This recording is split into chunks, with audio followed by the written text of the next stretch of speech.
Hello, welcome to another episode of Bunny Hugs and Mental Health here on YouTube. I'm your host, Todd Rennebaum, and this episode is a little bit different, a bit different than some of the other episodes I've done. A lot different than, well, all the episodes I've ever done. This one is with Jim Harold, and he is a very famous podcaster. He's got, I think, 5 podcasts on the go right now. And he really talks about the paranormal. So this is a Halloween episode, and we discuss paranormal and mental health, really, is what it is.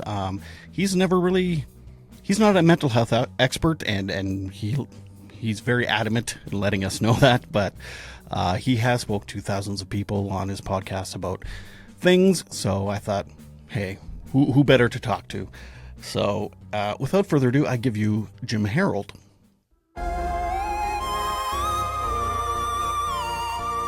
Well, I'll make it very clear up front. I don't give mental health advice. This is just a lay person's opinion on whatever comes up. Right. Seek out professionals, all that good stuff. Right. Something I was looking into were people that maybe had like PTSD and trauma from paranormal events, and I really couldn't find anyone, so I thought I'd just reach out to you, who you've spoke to thousands at this point. I don't know of anybody who's ever told me that they've been diagnosed, but I assume if something could be intense enough, I think of these poltergeist cases where it's repeated. I guess I could see that being the case. Right. I had somebody last week who said, they encountered, I think this was literally, as we sit here now, last week's campfire, where somebody said they encountered what they claimed to be a 12-foot tall shadow person. And they were thinking about getting into paranormal investigation and getting more out in the field and those kind of things. And that dissuaded them from doing it. That's not really PTSD. It's more of a, just the thought process of like, I don't want to go any further into this. So I really can't think of any cases. Let's put it this way. I can't think of any specific cases that would fit that criteria. But if somebody has had trauma time after time after time again, it only makes sense that probably some of them do have that. But none that I know of specifically. I can't imagine it. I'm assuming it would be mentally difficult for people that are experiencing paranormal activity to even go and talk to a science person. I could totally see where it would be difficult for someone with paranormal experiences to be afraid to go talk to a professional, because frankly, I think most psychiatrists, most psychologists, people like that in the mental health arena would assume that the person had some kind of issue going on. And, I never want to discount, that could be a possibility in some cases. Sure, obviously. Yeah. But I also am one of those people who believe these things actually exist and people actually experience them. So it is kind of difficult when somebody says, I see shadow people. If you take that to a clinical psychologist, my guess is the first place their mind is going to go is some kind of hallucination. And again, and I want to make this disclaimer, and I want to make sure this gets on the show, I am not a mental health professional. I don't claim to be a mental health professional. I do not give mental health advice. For my shows, I'm just kind of a friend over the air that people can tell these stories to, which I think, not from a clinical sense, but I think that it is a good thing to be able to share experiences with people who aren't going to say, oh, there's something going on, there's an issue, or I don't believe you, or you're making this up. I think it is good for people to have that outlet. But in no way do I claim in any way that it's any substitute for consulting with a mental health professional, or in any way do I ever try to provide any mental health advice. Right, yes. And that's, 100%. This is just kind of you and I maybe making assumptions, or just our opinions on what maybe people go through. A lay person's opinion, yeah. Exactly, yeah. But I've often thought that I'm sure there's psychological struggles with a lot of these people. one, either, like you said, either maybe they are clinically have a mental illness, or B, they just can't get validation from anyone within science. So in a way, you really do provide a service for people to just feel validated. That must be amazing. I for want to be people. non-judgmental to people and kind of meet them where they are. And let me be clear, I can't speak to their overall lives. I can't Right. say this person doesn't have a mental issue because I only see a very slight sliver. But I think that the vast majority of people who call into my show are very sincere. I think that they're simply saying this thing happened to me. And I think in the vast majority of cases, it's not a case where they're making it up or anything like that. And I would go further and say, I don't believe they're hallucinating in most cases or anything like that. I think they are experiencing paranormal things because I believe that they are real. Now, someone might say that I'm the one with an issue, Right. but I believe this stuff is real. And I don't think everybody I talk to, or I don't even think most of the people I talk to are making it up. I think it happens to us, and it happens to tremendous skeptics, and it happens to people who happen to believe in all of this. It happens, it's really universal. I think anybody listening to this right now, if they don't personally have a story, they know someone that they trust would tell them the truth and has relayed a story to them. I think that's 99.9% of the population. Yeah, I agree. Yeah, I don't talk about my experiences much because I don't know. I worry what people think, so I can only imagine if, and there was only one or two experiences, but I can't imagine if it was like a reoccurring thing, what people would. I would even go in the other direction. I think sometimes when people experience something, they have enhanced abilities. And maybe, I always joke that I'm psychic as a board.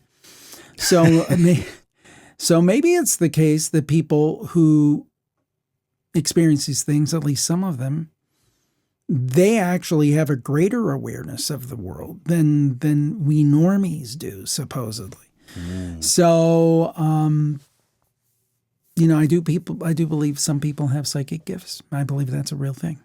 I often wonder how many people, because you hear like this place is haunted, my friend saw ghosts and stuff, and then, well, maybe only they can see ghosts. Maybe it isn't haunted. Right. Well, I've heard interesting cases. We had one maybe a month ago about a gentleman who went on a paranormal investigation with some of his friends, and they all experienced phenomena, but it was different. They experienced it differently. So whatever they were seeing was presented to them in a different way. One saw one kind of figure, the other one saw the other kind of figure. And is it they're seeing different things, or are the things being presented to them differently based on the way they intake things, based on their fears? I don't know. I mean, it reminds me a little bit of all things, Monsters, Inc. The idea in the closet would be the thing that scares you the most. So it would be programmed to you. Right. And maybe ghosts and spirits are the same way, not necessarily to scare you or whatever people are seeing, but maybe it's the way you perceive things, or maybe it's being fashioned for you specifically. Just a thought, Again, I am one of those people who I've been doing these podcasts for 19 years, the Campfire for 15. And some people say, oh, you must have all this stuff figured out and you must know what's going on. And the truth is, Todd, that I know less now than when I started. But I do believe I know this. There's a quote I came across just recently in the last few months, and I've really become very fond of it. Not only is the universe stranger than you imagine, the universe is stranger than you can imagine. For example, I don't think our tiny brains can. Yeah. Well, here's an example. Let's look at things on the quantum level. And again, I don't claim, just as I don't claim to be a therapist, I don't claim to be a scientist, let alone a quantum scientist. But I was just reading a story. And at the subatomic level, essentially what they discovered, there's this one study that they set up, and I don't know exactly how to explain it, so I'll explain it as if it were at the macro level. And it's the equivalent of they were able to look at particles going into other particles. And it'd be like if you exited a door before you came into the room, but at the subatomic level. We just talked about it on our show, The Paranormal Report. And it's much more specific than that and so forth. And I've got the links over there about that on the Paranormal Report. But the idea that how could you exit a room before you enter it? I mean, and again, this is not at the macro level. It's at the very, very micro subatomic level. I mean, how does that even work? How does that even work? So, I mean, again, I think that our brains are amazing, but I think they're like great radio receivers. But those great radio receivers might not be able to pick up all the frequencies, even though they're very good at picking up some. Yeah, like you're talking about our brains maybe can't even understand the universe, but we can't even understand time, and that's just a part of the universe. I talk about this all the time. Yeah, exactly. And that study actually had to do with time, and the idea that time is not linear. And I've heard it postulated that everything that has ever happened is happening right now, but we can only access where we're at. It's kind of like, there's that movie, I always get the title wrong, Everything Everywhere All at Once, or whatever it's called. Right. Mm-hmm. So, I mean, and I did hear an interesting explanation of that. And it's kind of like, the world is a book, right? This is my most recent book. And, as we're going through it, it seems very linear, right? I'm on page 81, and then I will go to page 82 and so forth and so on. And it's very linear. But all this exists at the same time. But I'm just accessing it one page at a time. So it appears to be linear to me, but it's all this information's here all at the same time. I thought that was an interesting way of maybe describing it. Mm-hmm. Yeah, absolutely. Yeah, I've heard it as a loaf of bread, too, and you just take slices. Yeah. Yeah, something like that. Gonna stack time. Yeah. Something else I wonder about every time I listen to your podcast is, I think I've heard you mention it before too on the podcast, is sometimes I wonder if people like will things to happen. So they just hear a house is haunted, and then they see things, and they see it even as a group. But I wonder if there's a way that our minds are able to like actually create a physical thing. This is something that I'm very interested in, and this has been looked at, in kind of Eastern spirituality and so forth, with the idea of a tulpa.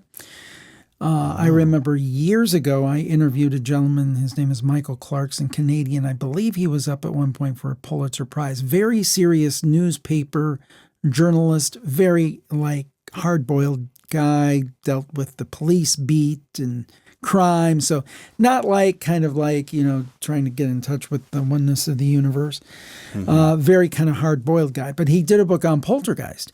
And he came to the conclusion at the end of it that it was real. And probably not the kind of guy you would think going in would say, yeah, there really is something to this. And he felt strongly that, if I remember correctly, and this is over 10 years ago I talked to him, but that this was something that you could create a poltergeist. I mean, here's another example. I believe it was up in Toronto in the 70s. There was an experiment done called the Philip experiment. And there were this group of people that got together. And you can find it. You can Google it and look it up. And they were interested in psychic phenomena. And they decided, and I think they had a weekly meeting or something. And they said, we are going to create a ghost named Philip, and here is his backstory. And sure enough, they created him. Look it up, the Philip experiment. So, and this is not to say people are imagining things. They're not imagining them. They could, to your point, be creating them. And I think that's very real, very in a unintentionally maybe, or maybe in the case of the Philip experiment, maybe intentionally. But I think that's definitely something that's possible. And I think that we underestimate the power of the mind. And I would go to something like manifesting. Now, I'm not somebody that's going to sit here and say, okay, I'm going to concentrate and I'm going to get a brand new car in my driveway and it's just going to appear. I don't believe it works like that. I don't. What I do believe is if I work hard towards a goal and I have a positive outlook and, I say this is going to work and this is likely to work and I feel very good about it, I think you're much more likely to have a positive outcome than you are if you say, oh, well, I'm going to do it, but there's no way this is going to work. It's like the secret. Well, I think it's a self-fulfilling prophecy. Again, I am not one of those, and there are people who believe it. They think, concentrate enough and that new car will just show up some way. Mm-hmm. I don't necessarily go that far, but I do believe, to me, it's like a chemical reaction. If you put in hard work, you put in, diligence, and you put in a positive attitude, your chances for a positive outcome are going to be much greater than they're going to be if you're kind of negative. I think it was Henry Ford who said something like, if you think you can do something or you can't do something, you're right. Yeah, that's a good quote. We were talking about mental illness and paranormal, and brings me back to a buddy of mine, Andrew Gold. He has a podcast. Oh, I've spoken to Andrew before. Yeah, I heard you on there. And he did a whole thing about, what's it called when you get possessed and possession. Exorcism. Exorcism, yeah. Yeah, he did a whole documentary about exorcisms in Central America or South America. And, it was in his conclusion that these people were just mentally ill. They had, either psychosis or schizophrenia or whatever. And that these rituals were just a big pot of poo-poo. But also there's a thing called like the placebo, and that too can actually help people, right? So, right. I find that fascinating that our minds, we can actually trick our minds into healing in a way, if that makes any sense. I could see that. Let's put it this way, and this is an area where I try to be super, super careful. I know you do. Because I want to be clear, I would hate for people who are victims of mental illness to be mischaracterized. Exactly, yes. With being possessed. I think that would be horrible. Mm-hmm. At the same time, is that to say that no possessions ever exist? I don't know if I would go that far. You look at the Catholic Church, and they have a very real effort towards exorcism. I think, you have to be super careful. I don't think people should just going around and saying, you're possessed, you're possessed, you're possessed. I don't. I don't believe that. I think that you have to err towards the caution. But I do look at something like the Catholic Church, and I don't necessarily think they're just making it up.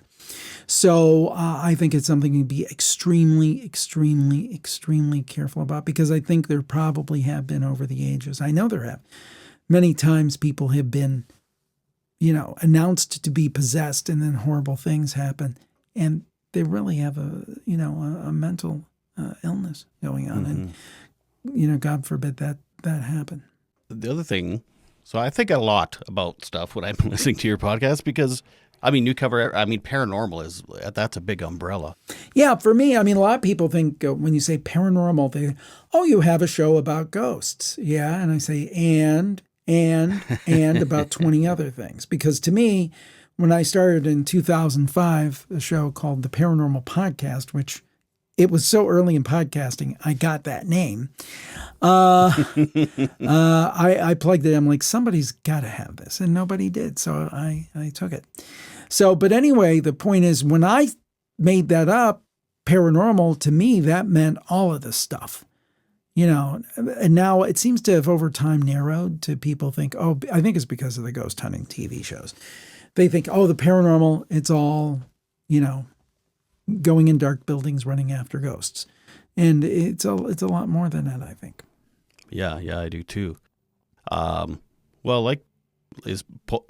Poltergeists, like you said, that could just be energy. And I've heard studies that it's you get a bunch of teenagers together in that angst Yeah, and that energy. there's a lot of looking at that. It seems like one of the highest indicators for poltergeist activity are adolescents in the house.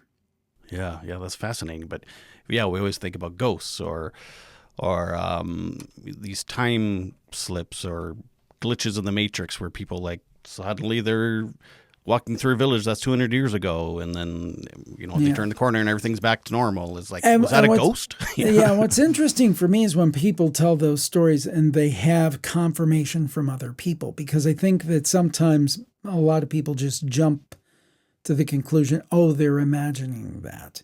Yeah. But when you have multiple, and I know that people will say, well, mass hallucinations and stuff like that. But at some point, it's kind of like, well, it's kind of like you can't explain everything away. So it's very interesting for me to see those sorts of things where you have multiple people, and we do have that on the campfire, multiple people saying, I experienced this. Too, it's like, okay, even if 99% of the people that called in were wrong or made it up, still 1%. That's right. That's a lot. Yeah, of I had people that still. discussion with Dr. Michael Shermer, who I don't know if he still is, but he was the editor of Skeptic magazine. Probably I don't know about now, but at the time, at least the second best known skeptic in the United States, other than the late James Randi. Now, one thing I'll say for Dr. Shermer, perfect gentleman, and he was willing to have the conversation and be civil. We totally disagreed on everything, but he was willing to have the conversation and was very civil. And the thing I said almost exactly what you said. I said, well, Dr. Shermer, maybe we agree, for example, UFO cases. Mm-hmm. We might agree that the vast majority are explicable, but what about the handful that all of the things you just ticked off aren't part of this, that we don't know? And he's like, we know that there is that percentage, but we just put them on the shelf. That's what graduate students are for. And I'm paraphrasing. I'm like, wait a minute. So you're saying a few percent might have something to them, you know it, but you just put them on the shelf. Mm-hmm. And he was, again, real gentleman, great guy, really respected the fact he was able and willing to have a civil conversation. A lot of people in kind of that quadrant of thought kind of say, I'm not going to waste my time with that paranormal podcast guy. But he did, and I appreciate it. I don't know if he wasted his time, and maybe in his eyes he did, but he was very cool. He was very cool. I appreciated that. And over the years, I've tried to have skeptics on as much as possible, because I think sometimes, I always think in any field of human endeavor, even if you've got a very, and I believe in this in politics and in every aspect of life, religious, whatever it might be, you've got one perspective. It's good to hear other people's perspective. Now, you may never agree with them. You may go away from that conversation saying, they're even more wrong than I thought they were. But I think it's good to listen to other voices. Yeah, especially this, around now, because so many things are divisive. Yes, and I do stay away. I do try to stay away from politics on the show, because we talk about, same. For example, my favorite topic on the show is that of the afterlife. And it doesn't matter if you are left-wing or right-wing or centrist, Republican, Democrat, Labor, conservative, whatever it is, everybody's going to have to go through that process of physical death. Now, many of us, like me, believe that we live on. But that is a universal experience. And it's not like, well, you're not going to, if you're a Republican or if you're a Democrat, you're not going to go through that process. No, we're all going through that process. So the questions that we talk about on the show, I feel, are universal. So I like to leave it open to everybody, despite their political beliefs, one way or the other. That makes total sense. Yeah. I often wonder, I'm starting every sentence with, I often wonder, but like I said, I wonder a lot if people can manifest their afterlife even, because I've heard that. You grew up believing this is what's going to happen to you when you die in one culture, and then another culture is this, and then, maybe, I don't know, maybe that's like a multi-universe thing. That is not that is something I would not rule out. I mean, if you have a higher, I personally believe in a higher power. So if you have a higher power and, that higher power decides I'm going to deal with everybody on their own terms in ways that they can understand, maybe that's the answer is, okay, I'm going to present to you Jesus. I'm going to present to you Buddha.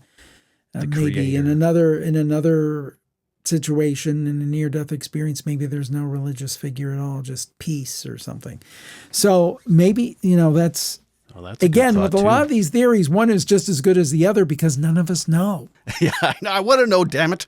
Yeah, I think, and that's the thing is like, I remember when I was a kid. I remember when I was a kid, and this is really where the whole journey started for me, was I used to watch In Search Of with Leonard Nimoy. Yes. And it was a 30-minute show, so probably 23, 24 minutes with commercials.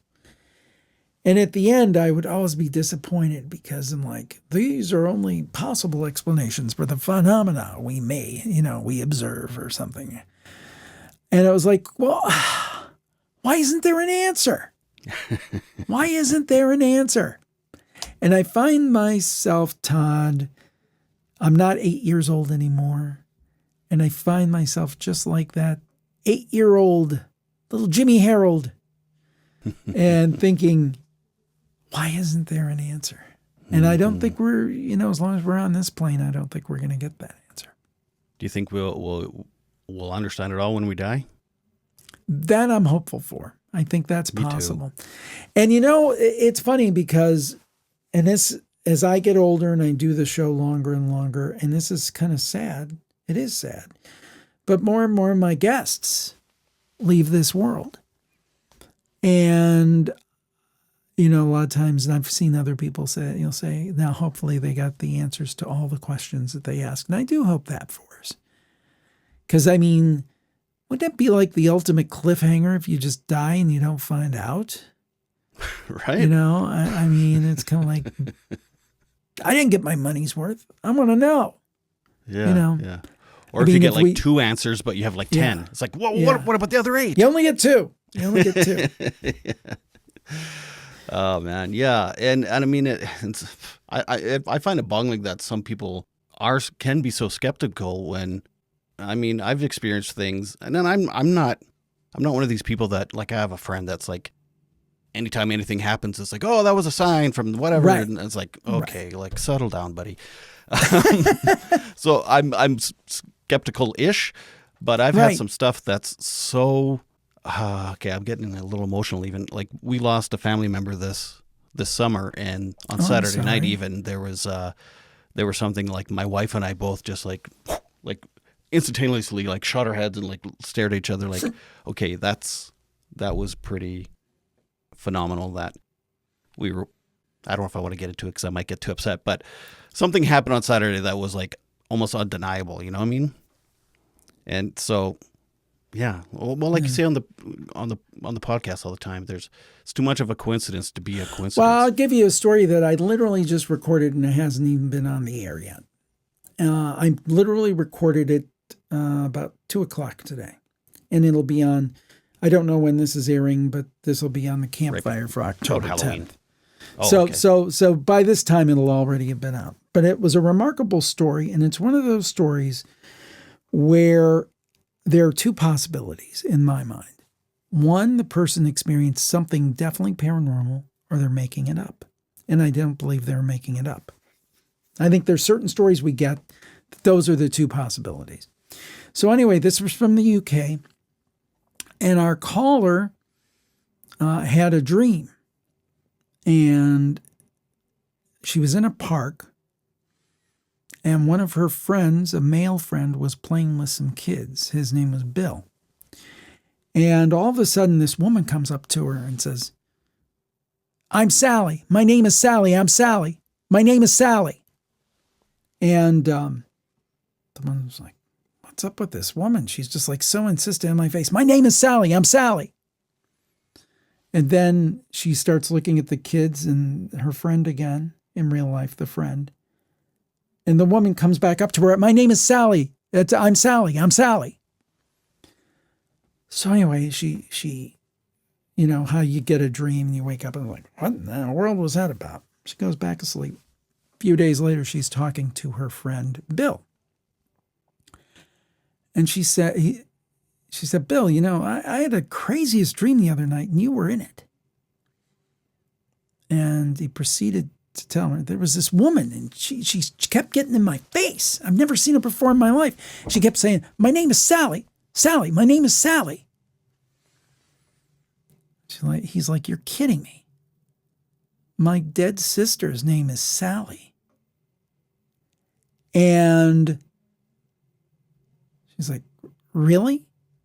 She's like, yeah, here's a picture. It was the same woman. And Bill, I guess at least, I don't know all the details, but in part was taking care of this woman's kids. She died tragically. Mm. So I took it this way. If Bill would have had a dream about Sally, Bill would have thought, oh, she's on my mind. I'm thinking about her. Of course, I lost my sister. Very tragic. Of course, she's on my mind. Of course, I'm dreaming about her.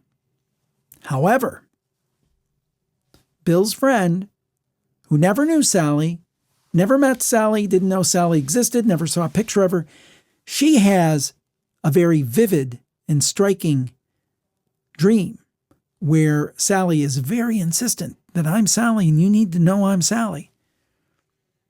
Knows what she looks like, and all of this is verified. What better way to say to Bill from Sally, I'm still here, I'm watching over you and the kids, and I could see you. Now, you tell me, two possibilities. Either, one, the caller's making it up, and I do not believe she was making it up. There's no benefit to her making it up. Seems like a very rational person. Number two, she experienced something that the best term we have for it right now is the paranormal. Now, what it is, maybe in 300 years, we'll be able to explain that scientifically. I don't know. So these things, I believe, happen, and they're not just figments of people's imagination. I guess they can't be sometimes, but the vast majority of the time, I think that they're real, and I think the people who call into the show are being very straight with me. And that's the way I see it. And that story's a good example of it. Okay, yeah, sure. Coincidence, but I would say if it were just the name, if there were just the name, I would say yes. But right, even that would be amazing. It would be an amazing. It would be amazing coincidence. However, to look exactly like her, the picture looks exactly like her. That, as I often say, too much of a coincidence to be a coincidence. Yeah, exactly. Yeah. So I would knock that out on the basis of the photographic evidence, at least in my mind. Right. Sure. I can't win the lottery, but I get a dream. You know, what are the coincidences? Yeah. Right. Speaking about grief, because I do talk about grief on the podcast, being a mental health topic, I imagine that must have been very heartwarming and comforting for him. Oh, that's one of my experiences. Well, actually, I had called into your show and talked to you about it. Was about my grandfather, and it wasn't even me. It wasn't like, oh, that must be Grandpa. I wasn't assuming. My wife actually brought in a medium, and there was stuff that there was no way this. Again, if it was a coincidence, wow, pointing at stuff in the room and knowing who owned it and knowing names and all this stuff. And anyway, yeah, it kind of eases the grief a bit knowing that. I think so. I really do. I mean, my wife had an experience when my mother-in-law died, and she found it to be comforting. I mean, it was very sad. Her mom died, of course, but she had an experience, a vision that she saw that was comforting to her. And I think getting these contacts from loved ones, I mean, I look at it two different ways. First of all, I believe that they can be and very many times are real. I do believe that. And again, I am not a psychologist. I don't pretend to be one. But to me, if somebody thinks they've gotten a message, maybe they haven't, but it makes them feel better and feel better about moving forward with their life in a constructive way, what's the harm in that? Exactly. I mean, but I do believe there are many legitimate cases of people getting a message from the other side. I believe, I'll give you one that I've talked about on the show, and it's one of those things, honestly, that a lot of people will say is a coincidence, but it's one hell of a coincidence. So in 2013, I lost my one uncle who was like a second dad to me. I mean, honestly, he was just literally like my second dad. I mean, my dad is 88 and still with us, knock on wood, soon to be 89. But it really devastated me when I lost my uncle. So, and he and my dad were extremely close. So, I was going to say they were like brothers, but I guess that goes without saying. Exactly like brothers. So exactly like brothers, but to the nth degree, they lived together for most of their lives, other than when they were in the service. But anyway, so I had the opportunity to go on a cruise that was kind of like a paranormal cruise, and there were a few people there, including the late, great Rosemary Ellen Guiley. I think this was 2017, if I remember correctly. She's passed now, too? Yeah, she was fantastic. One of the best. Highly recommend her books. Anyhow, and a great person, too. And I still miss her. She was my most popular guest in terms of times on the show. She was on, I counted up 20 times. Wow. Yeah, I should have actually just done a podcast with her. It would have been probably smarter. She was on so much, but she was excellent. I'd love to have her on again. She was so great. But anyway, you watch. Today she'll reach out to you somehow. Well, that would be cool. I would like that very much. But anyway, so she was there and some other people, and we had this day at sea where we were all going to give a little talk. So the time was coming around where my talk was coming up. Unfortunately, I had a little bit of a cold. So they had the little conference room. It was right next to the casino, right, of the thing. And then you had to go through the casino to get to the cafe to get coffee. So I went to go, and I was stopped dead in my tracks because one of the members, attendees of our group, the people that pay to go and schmooze with the speakers and so forth, he was playing this crane game, where the claw comes down and picks up stuffed toys and stuff, but this was for money. Well, the thing is that was a thing that we joked about in our family because my uncle loved the crane games. He would go into any kind of a store or something, and he would immediately, when he got ready to leave, he had to play the crane game. He would drop $10, wouldn't even think about it, to get a stuffed toy he didn't even want. And then if some kid or something would come around the house and be like, here, have a toy. But he just liked to play the game. In fact, he liked it so much that one year we got him a little toy one. Oh. That's how much he was known for this. So anyway, it just immediately, anytime I think of one of those, I immediately think of my uncle. So this guy's playing it, and this one had money, and I'm like, oh, this would be great. My uncle would love this. Not only, because he also liked to do small-time gambling. Nothing big. He liked to play the lotto. He liked to bet the football pool, modest amounts. Nothing big. Nothing like, people on your phones now, I'm going to bet $1,000 parlay. Nothing like that. But like, $20 here, $10 here, that kind of thing. So I'm like, he would love this, because not only would he be able to play the crane game, he'd be doing it for money. So just that minute, a woman walks up next to the machine, and she cups her hand to her mouth and she goes, John. Guess what the name of my uncle is? John. Please tell me you talked to that lady. I did not. Oh. Her husband or whoever it was came up to her, and they went off. Now, here's the thing. Some people would say that's a coincidence. I would say that's one hell of a coincidence, seeing all the thousands and thousands of other names it could have been. The timing had to be just right. Maybe that guy had to be playing the thing, or I wouldn't have even noticed it because I was in a hurry.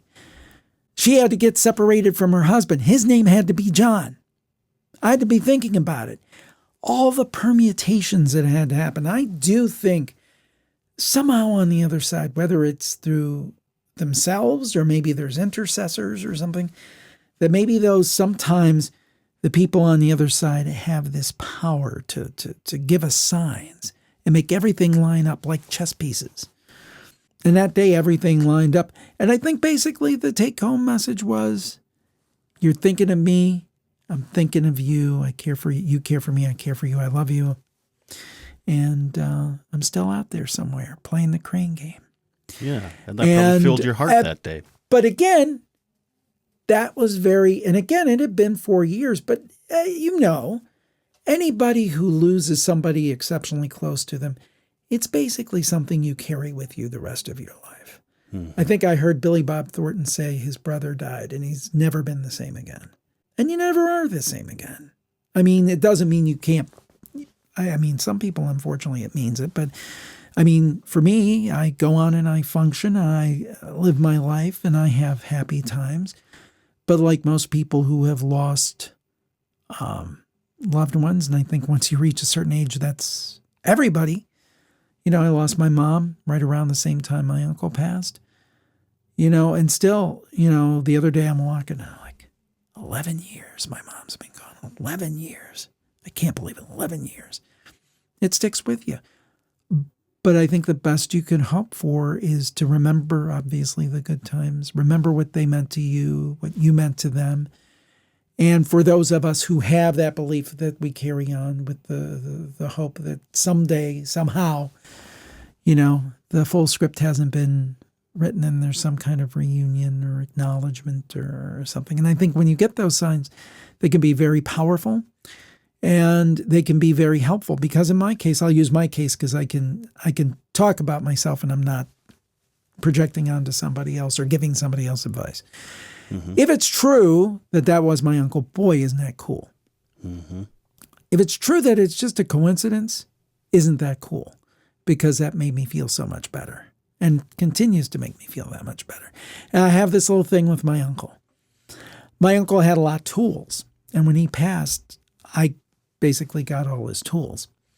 So, I'm not always the best with organization. So I'll be looking for a socket or a particular screwdriver and I'll go, "Hey, John, help me out here. Let me find the right socket." And again, it might just be coincidence, but it seems like when I do that, within 30 seconds, I find it. Sometimes not, but most of the time, yes. Even, people describe that as, is that paranormal then? I guess so, because it's unexplained. I think so. I think that we have taken the power of the world paranormal out. We've limited it and we kind of put it in that, like I said before, in that box of, that's when men and women put on black T-shirts and run around buildings with meters and act scared. Exactly. That's all it is. And it's like, no, it's all this mysterious stuff we don't understand. Yeah, even like religious experiences and angels and things like very not scary stuff. Well, yeah, exactly. My show is, you listen, they're not all scary stories. There are plenty of scary stories, but there's very reassuring stories. And to me, people will say, well, what has it done for you? Has it made you more frightened? Has it scared? It actually has reassured me because I have always been, now I'm somebody, and some people don't subscribe to this, and I respect that, but I believe there is good and I believe there is evil. And I always believe that. So now when I hear somebody confront something that's frightening or even potentially evil, although I think the whole demon thing is overblown, but I do think bad things exist, it doesn't frighten me because I always felt they existed anyway. It more for me is when I hear the good stories, it's like, yeah, that's more affirmation. The good stuff exists. So if anything, it has made me feel better, if that makes any sense. And I've had people who call in say, I'm going through stuff and things have happened and I listen to the campfire and I feel better. And if, again, it's not therapeutic. It's not a replacement for therapy. It's not a replacement for seeking a professional. I'm not saying it is. But if it helps people make people feel better, that makes me feel better.